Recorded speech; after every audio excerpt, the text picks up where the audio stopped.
start our next panel. It's on intelligent finance, about how machine learning, AI, and big data is going to change the world of finance for us. So we've got a great panel. Samir, Rath, CEO of Bluepool, Mikko, Perez, CEO of Ayannah, Tanguy, Lesselin from Finquest, and Benjamin from Wiki. Could I have a big round of applause, please? Samir.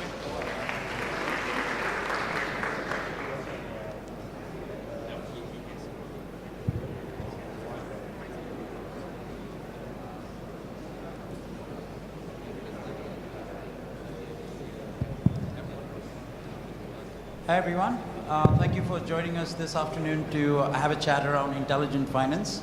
And we'll start off with a brief introduction from everyone here on the panel. So maybe just a little bit about your company, the problems that you're focused on, and what market you're in. Benjamin, we start with yourself. Okay, thanks. Hi everyone, I'm Benjamin Ma, co-founder, CEO of Wiki. We are focused on one thing, digital security. So today, with complex username passwords, with hardware OTPs, and credit cards that you're carrying within your pockets itself, we help to digitize all these assets in ensuring that simplicity of trust is enabled for everyone.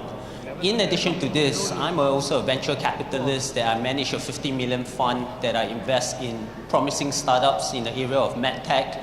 And together, jointly with the Singapore government, I co-chair the Technology Skills Acceleration and together work with the National Research Foundation in enabling the new digital economy for the smart nations. Thank you. Thank you. Yes, hi. My name is Tanguy Lesselin. I'm the CEO of Finquest. Finquest is a M&A platform that connects investors, advisors, and companies, and basically tries to optimize the mergers and acquisitions market, the direct investment market, and the fundraising market for any deal size ranging from 10 million to 200 million. So we launched 9 months ago, and we now serve private equity funds for their deal sourcing, so identifying companies for their investments. Roll-on acquisition, which is basically consolidating industries. We also help M&A advisors and companies raise funds, so it's a variety of use cases. We actually use data and machine learning to optimize the matches and enhance the value of the data for our clients. Mikko. Hi, my name's Mikko Perez. I'm the founder and CEO of Ayannah. We provide a full stack of digital financial services focusing on the emerging middle class or the unbanked sector. We focus on providing payment services, including remote payments, remittances, as well as microinsurance products, as well as credit scoring and access to financial services. We started out in the Philippines, where there's around 80 million people who are underbanked, but are economically active, and we are looking at growing in Indonesia and in Vietnam. Thank you. I'll introduce myself as well. So I'm Samir, Rath, CEO of Bluepool. Bluepool, we're an algorithms company that sits between the buy side and the sell side, so in the institutional space. We kind of start after the primary market where Tanguy stops in Finquest. And we operate in the investment decision-making process. So start off this panel, the first question to the panelists, and you can go in any order you want. What does intelligence in finance mean to you? What's your interpretation? So maybe I'll start. So before we jump into the intelligence topic, let's talk about what does it mean from the end user standpoint. And it's all about the value creation. And technologies, we tend to want to address a very huge problem and ultimately try to dissect big data into its logical state. But before we do all this, I think there's a need for a thought process as to say, what is the ultimate individual use case that we want to be able to address? The value to me, the value to corporate. And this is where one of the key focus that we want to ensure is to identify the true user as being that user in the digital identity space.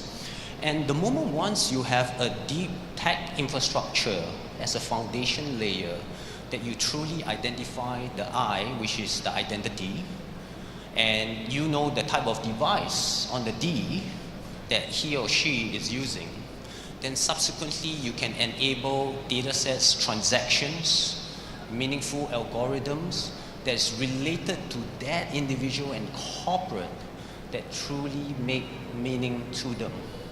And I think this is where crystallizing the true value proposition as to the definition of security, from a big picture standpoint, it sounds good, but very much I would want to lean upon the value of the data set, the eyes on the details. It means from an individual device, user, environment, and transactions perspective. Thank you for that view. Tanguy? Well, trying to be intelligent means you have some material to play with, and I think before being intelligent, you need data, and anything that's related to intelligent finance is actually related to data. And we always say garbage in, garbage out, which basically means that before you are intelligent, you better be intelligent on something that's reliable, and on data that is consolidated in a meaningful way. So that's the first layer of intelligence. And once you've that, you can start to create some inductive reasoning and exploit the data in a smarter way. We're in a business that is basically mergers and acquisitions, and everyone in the mergers and acquisitions will tell you the only thing that has value in my business is my Rolodex. So we start from very far away from anything that's related to artificial intelligence, right? It's the world of personal relationships.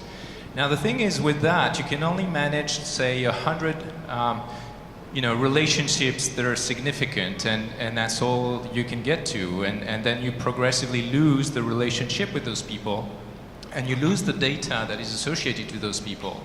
So that's where actually we come into play, and we enable our clients to extend the network in a dramatic way and identify even people within their own network that they don't know of, or they don't know enough of, and they don't realize that they would be relevant for a given deal, right? And so the value of data and how we capture intelligence from that data is actually huge for the client. Another example, if you want to sell your company, who is going to be a potential acquirer?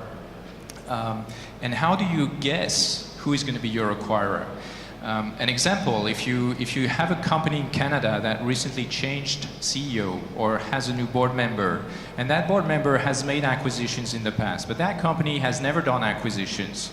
So if you're an analyst in the investment banking, the most sort of the only, or one of the only ways you're going to look for target acquirers is to say, has this company already made acquisitions? But it's only a poor definition or driver of the future behavior. So we try to extrapolate from the data and anticipate the behavior of key players in the market. So that's what we define as intelligent finance in the M&A space. Thank you so much. Mikko? So we play in Southeast Asia, which basically we work basically with financial institutions, established, both incumbent and sort of startup companies, to help them access new customers. So a lot of the sort of established global financial institutions, whether they're insurers or lenders, have approached us as they see Southeast Asia as sort of the future for their companies. So like a large global insurer sees that there's 500 million people in Southeast Asia that's underinsured or even uninsured, and they have to find ways to reach out to these populations. So because we are addressing very large populations, and many of these populations have very thin digital footprints, although they're starting to have that because of the emergence of the smartphone and the use of mobile devices, etc. But by and large, a lot of this population is still sort of unbanked or basically profiled. So the first step in we're using artificial intelligence is how do you basically acquire targets, to use sort of a military term. So we use sensors, whether it's mobile devices or even better in financial services, transaction data, to basically find out who these people are. So you'll be surprised, like even the large mobile networks in Indonesia, the Philippines, in Vietnam, don't really know who their customers are. All they know is they have a mobile number, and because there's really hardly any registration, most people are using prepaid numbers. You don't really know who you're dealing with, what's their psychographic, demographic. So one way to use data science, and in particular AI, is to basically identify and acquire customers. Now, specifically for fintech, what we're doing with sort of AI is we're using a combination of machine learning, which is sort of like a supervised, rules-based type of machine learning, of the use of algorithms to basically ingest large amounts of data. At the same time, we're using a new form of artificial intelligence called deep learning. So we're basically layering machine learning and deep learning to basically come up with what we call patterns of life. So in the Philippines, for example, there's 80 million people. Most of them use prepaid numbers. Many of them don't have bank accounts, but they're economically active. So we're helping insurers and lenders, financial institutions, reach out to these customers, find out who are potentially potential customers for financial services. Number two, establish whether, for example, in the case of a lender, whether this particular customer would be a conscientious payer. And how do we do that? Basically, what we're doing is cobbling together different data sets, whether it's bills payment, remittances, insurance premium payments, or even, let's say, mobile top-ups, to create sort of a picture of someone's financial behavior. In other countries, like in the OECD countries like Singapore, or in Europe, or in North America, we don't have to do that because everyone has a profile, right? As soon as you get out of university, you take out a student loan, and you buy a car in the United States, you get a credit card, then boom, you're basically on FICO or Experian or TransUnion. But the problem in Southeast Asia, there's really no national credit scoring sort of database yet, particularly in countries like the Philippines, Indonesia, and Vietnam, which is roughly a 400 million, 500 million market. So that's what we're doing, basically using, because it's not humanly possible to analyze these data sets. They're huge and unfederated, unstructured. So you have to figure out a way to ingest all this data, consolidate it, and then the only way to do that is through machine learning and some form of neural network that's layered. Thank you so much for that. Just a little bit on Blue Pool's, how we do things. So essentially, for the sell side, what we look at is human behaviors, and we identify most profitable human behaviors, and we actually algorithmize them using a lot of heuristics. On the buy side, what we do is build specific knowledge graphs around asset price evolution. So, give you one example. Say, if you own a bond in a really a country which speaks, let's say, a non-English or a non-major language, and you don't really get the financials of that company that clearly, there's a massive delay. You as an investor have a real difficulty in monitoring what's the quality of that investment for you. So what we do is we layer multiple sets of data, including supply chain data, debt construction data, financials, flows between subsidiaries, and all that kind of stuff. We use a significant amount of deep learning as well in there to evaluate what's the time structure of impact when events happen, as well as what's the sensitivity of impact when events happen on assets. So we use, I would say, machine intelligence more than artificial intelligence in determining things for both buy and sell side. Okay. So given a lot of the things that you're doing is quite disruptive, it must be causing a shift in the business model as well. So as you approach your businesses, where do you think you're modifying business models, and what's happening there compared to the incumbents? Yeah, Benjamin, sure. So for starters here, as we take a look at the current 4V the current security trust model that is on the hands of everyone. You have your credit cards, you have your username, passwords, and you have your identity cards as well.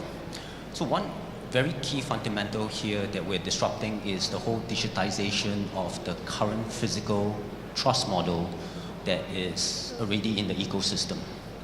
And if you take a look at statistics itself, you have 7 billion population in the world, and of which you have 2.5 billion, which equates to close to 25 to 28% of the population accessing into the digital services.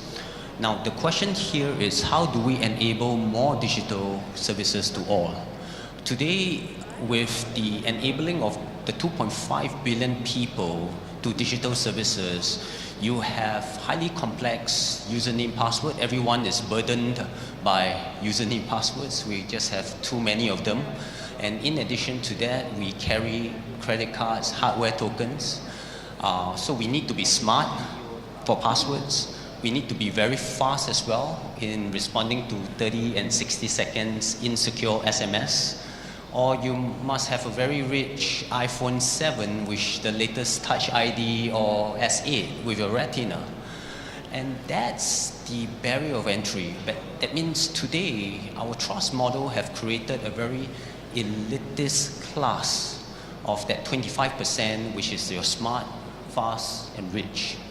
And our core mission here is very much to take a look at the current physical trust model and change it as to how people is going to consume security, digital security, where it needs to be for everyone. Meaning that you don't need to be smart to remember complicated username and password. It's just show me your face, tell me, hear your voice, or show me your eye print. Then I can use multi-modalities to do the necessary authentication in ensuring that you are who you are. So that's one. Two, for the current fastness of all the hardware tokens and the insecure SMS OTP, now the way you consume this one-time passwords gets integrated within your user journey flow that you just simply tap, use, and the trust model is on VKey and the banks and the government. So you just use it simply because this was unlocked by who you are. And finally, we want it to be ubiquitously working on all devices, not just latest, coolest iPhone 7. We have enabled in India Micromax devices with DBS Digibank India. We partner with Alibaba across the 30 million users in ensuring that even an unbranded Android device have access to digital services. Now, our core disruption is not about how great, how large we are, but our drive is for the disruption is to say, how can we break this burden from the elitist class so that everyone, so today it's you have a PC, but you still need to be highly literate to navigate across all your PC before you get access to digital services. For us, is once you have a US 150 device, smart device, we want to enable you immediately.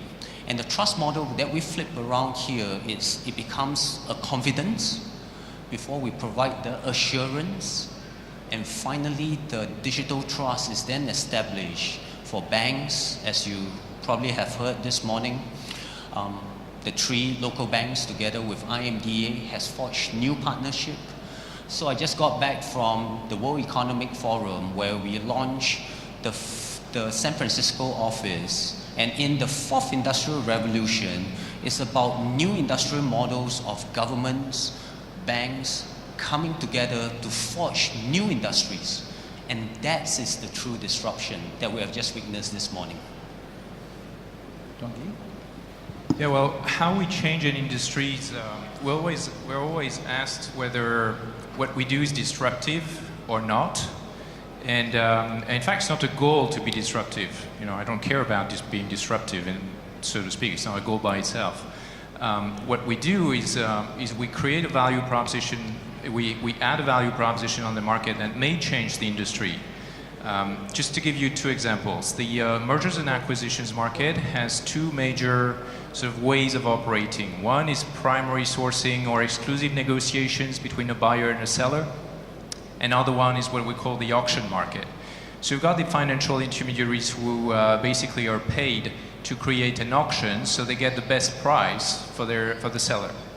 And if you take both cases, like the auction market, the way we create value is we help these financial intermediaries reduce the time to build a shortlist and enhance the value of that shortlist for their clients. So if you do that and you think about the economics of the deal-making industry, 65% of the deal do not go through. It takes 9 months to close a deal. Every time it's millions, billions of dollars. So if you just accelerate that or increase the probability of closing a deal by enhancing the value of the shortlist and making the auction more efficient, that's the kind of value that is on the table and that these platforms create for the industry. The other example is primary sourcing or exclusive deals. When you're a private equity fund, there are only 3 ways you can create value. You buy a company cheap, you sell it high, and you create value in the middle, right?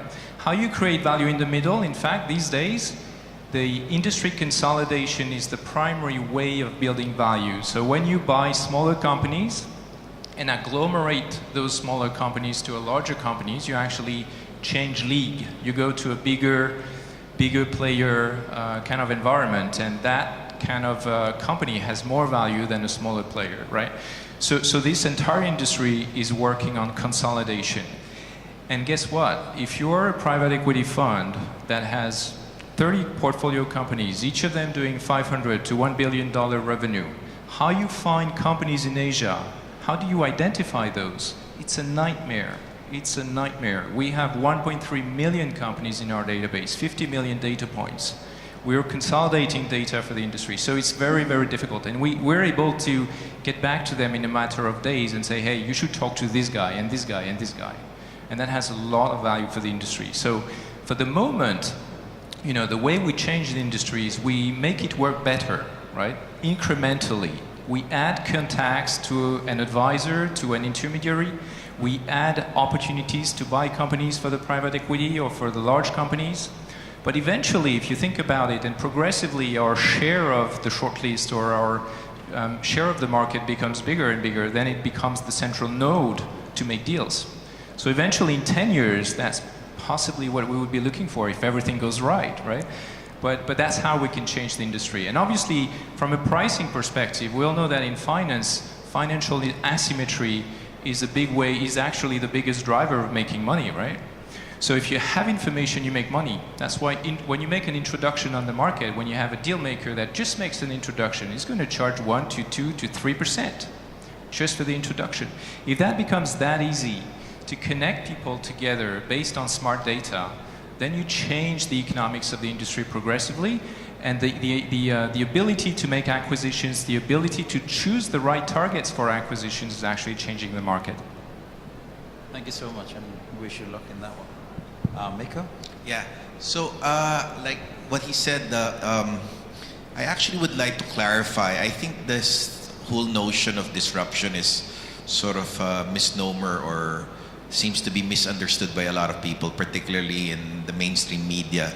Everyone thinks fintech companies are out there to basically kill the establishment. I actually feel that we're actually partners of both established financial institutions as well as startups. For example, in the Philippines, the largest P2P lender in China is partnering with us to give them access to the market in the Philippines. The largest P2P lender in Russia is also our partner, and many lenders from Japan are coming to us to help them access the Philippine market for lending. Also, 2 large global insurers have partnered with us to access the Philippine market. So I think rather than disrupting, I'd rather use your term, which we're helping the industry improve by giving them both established players, the incumbents, at the same time startups. For example, there's Silicon Valley startups that have approached us who want to also be involved in providing digital financial services in emerging markets, access to these large pool of underserved but economically active consumers. So again, we're not disruptors. I think we are enablers. In a way, what we are disrupting are the old ways, the old legacy ways of doing business. For example, in this microinsurance project that we're doing with a global insurer, before it was done using pen and paper. You fill up a form, then you gotta basically check all the boxes to make sure this guy's qualified or he fits the boxes. So what we're doing everything electronically through an Android device to make it so much easier for people to sign up to get insurance. That's one way we're doing it. The other way is, for example, to get a credit score. The traditional way is when you apply in a bank, you have to fill up a form, show your assets and liabilities, your sources of income and cash, so that before they will give you a loan. So what we're doing now with this credit scoring system that we're launching in the Philippines is that we are going to allow what we call instant and continuous underwriting. So as long as your profile is in our database, we can give you basically a continuous underwriting. We will continuously monitor your financial behavior so that when you do access or you do apply for a loan, we can give the latest sort of assessment of your financial health and your willingness and ability to repay your obligations. So we're a big believer in being a partner rather than someone who's out to just basically kill people. There's a saying by, I don't know if you guys know who Alexander the Great is. He's a big warrior. He says, let us conduct ourselves so that all men wish to be our friends and all men fear to be our enemy. So that's our view. I think we'd rather see ourselves as enablers and partners in the growth of both, and so that to deliver financial services to those who have heretofore been unserved.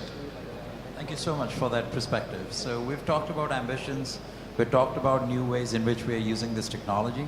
Now let's focus on some of the challenges. Let's talk about what are the issues or what are the areas where application of AI doesn't really help or it fails.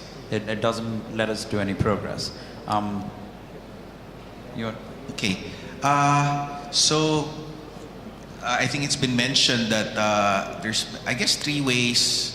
There's three components to make this thing work. Number one is the use case has to be something that's commercially viable, right?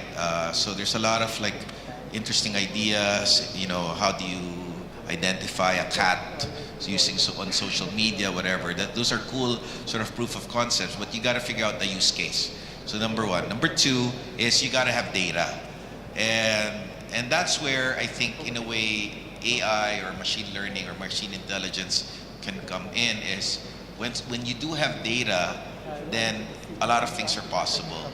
Unfortunately, the challenge for people who are working in emerging markets is this data is unstructured or unfederated.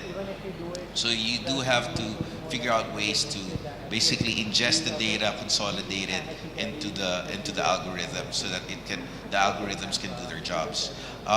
So the challenges to use AI or machine learning would be if you have sparse data or sort of data that's really unfederated, you have to figure out ways to federate it and get as much data as you can. Our friends in the data science industry say, beg, steal, or borrow for data. That's the key. But the good news is for financial services, particularly in the public markets, all you got to do is to have a Bloomberg terminal, and I think you're all set. And locate your data center near to the exchange, right? So data is important. Number two, there's a lot of like myths about, I mean, in a way, a lot of these things, the beauty about financial data is it's very light. You don't need like a massive storage because you're not processing audio or video, or you're not doing computer vision or natural language processing. A lot of it's just basically numbers, right? So it's easy to basically analyze. You don't need a lot of computing power, relatively speaking, to actually get something done. But having said that though, what you have to really be careful about is basically how do you clean out the randomness? Because there's a lot of, particularly for doing predictive trading and stuff like that, or credit scoring, how do you remove the noise, as you will, or the stochasticity. and focus on the stuff that provides correlation, or more importantly, causation, right? So thirdly, I think basically the important thing is the timeliness of the data. So what's important is to have real-time access, particularly for trading. So for that use case, you really need to have access to the real-time data, because if the data's stale, then you get overcome by events. So you gotta basically live in the future so that you can make good predictions. Thank you, Mikko. Tanguy? Yeah, well, it's obviously our everyday fight to sort of make it work, and as I think you got it from several of us, the data acquisition is absolutely key. We are, as a company, operating on the mid-market space, which basically means that 98% of the companies are not listed, are not private, and so we don't have the entire data sets for all the companies. So trying to guess the data is one way to fill the gaps. Just to give you an example, for many companies, we don't have the revenue numbers, but we do have the number of employees. So we've built the matrix of 250 sectors, 200 countries, and we are able to define the multiplier of revenue per employee, so to get an idea of the size of the company. So sometimes we need to triangulate and find ways to populate data in a way that is useful. And that is reliable enough to sort of serve the algorithm and not destroy it, right? And I think that's one of the key issues. And other difficulties is that, you know, I'm not an engineer, so I'm not looking at artificial intelligence as something that's marvelous or in any way, right? I just want to use it if it's useful for our clients. And you know, there's always a fine line, or sometimes it's actually obvious that artificial intelligence will not help you today when you have a meeting with a client and you try to understand their needs. I'm not going to come with a Google glasses and a laser beam to figure out if the guy is lying to me, right? And in some ways, the human intelligence in their perception and their ways and their subtleties of acquisition of data, you know, is a long way before it can be beaten. However, where you know, as soon as there is a data set that is more than 1,000, you know, obviously an algorithm will be much smarter than any human brain, and I think, you know, so it's always, sometimes it's kind of the importance of perception and human relationship gets you far down the road, and sometimes it just doesn't, and I think it's a question of complementarity. But, you know, and also, I mean, I'm not going to get into all the how you decide which algorithm you go to. Do you choose deep learning? Do you choose, you know, machine learning, etc., etc.? I think there's a lot of learning. We're still in the infancy of what I call inductive. You know, we're trying to predict what's going to happen. We're trying to predict who is going to be important in the future. And obviously, it's not easy, right? So it's a everyday struggle to find a way to make it more efficient. Benjamin? So one of the key challenges that I see from being the intelligent finance system is censorship and the restrictions of data. Today, if you take a look at regulations, if you take a look at even banks and financial institutions itself, I think there's a lot of data privacy of customers, of corporate data, that from a compliance perspective, they just need to adhere. And from an ongoing basis as well, the central banks will come to these banks as well to ensure that they are in compliance. And I think moving forward here is the biggest challenges is how do we ensure that data flows, censorship, privacy of personal data is developed on a complete data trust model in the new digital economy. And that's really the very much foundation of the whole model. And thankfully, you know, as the whole digital economy and smart nation is evolving, we are seeing that governments, we are all here because of smart nations. But more importantly as well, the banks are beginning to open up with APIs that on the gateway level that they want to be able to share data. I'm also very pleased that MAS, the Central Bank of Singapore, also have their own API data sets. And that from a digital perspective is, unseen, unheard of in the last 10, 20 years. And we finally arrived onto that era where opening up API is possible now. But what's next, right?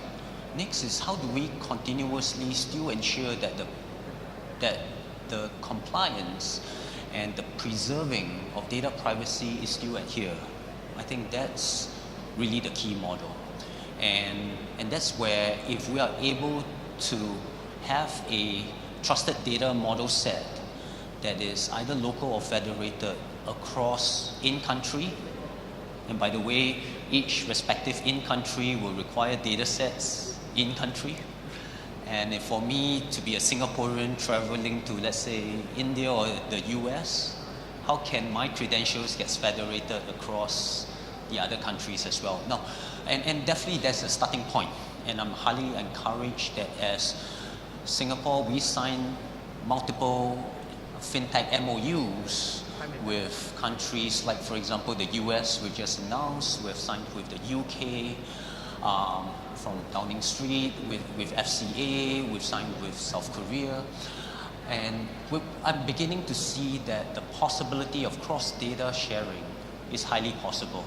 But we're definitely in a very exciting stage where now I just want to urge every one of us that we are enabling a new platform for the new digital economy.